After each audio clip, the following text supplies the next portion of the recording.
کہ Pakistan cricket team کے سابق کپتان شعیب ملک نے دوسری شادی کر لی۔ شعیب ملک نے معروف اداکارہ اور ماڈل ثنا جاوید کے ساتھ شادی کی تصاویر سوشل میڈیا پر شیئر کر دیں۔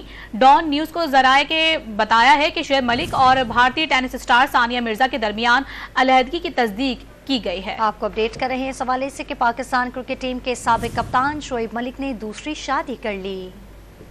شعیب ملک کے ٹویٹ نے تہلکہ مچا دیا۔ شعیب ملک نے اداکارہ ثنا جاوید کے ساتھ شادی کی تصاویر سوشل میڈیا پر شیئر کی تو یہ خبر جنگل کی آگ کی طرح پاکستان اور بھارت میں پھیل گئی۔ شعیب ملک نے ثنا جاوید کے ساتھ شادی کی تصاویر سوشل میڈیا پر اپلوڈ کر کے الحمدللہ تحریر کیا۔ اس خبر نے پاکستان اور بھارت میں تہلکہ مچا دیا ہے۔ ڈان نیوز کو ذرائع نے تصدیق کی ہے کہ شعیب ملک اور بھارتی ٹینس اسٹار ثانیہ مرزا کے درمیان علیحدگی ہو چکی ہے۔ پاکستان اور بھارت کے اسپورٹس اسٹارز کے درمیان یہ شادی 2010 میں ہوئی تھی، تاہم کچھ عرصے قبل دونوں کے درمیان اختلافات کے باعث علیحدگی ہو گئی۔ شعیب ملک اس دوران اپنے بیٹے اذلان کے ساتھ ملاقات کی تصاویر شیئر کرتے رہے، لیکن ثانیہ مرزا اور شعیب ملک نے طویل عرصے سے سوشل میڈیا پر کوئی مشترکہ تصویر شیئر نہیں کی۔ اداکارہ ثنا جاوید کی بھی یہ دوسری شادی ہے۔ ان کی پہلی شادی گلوکار عمیر جسوال سے اکتوبر 2020 میں ہوئی تھی۔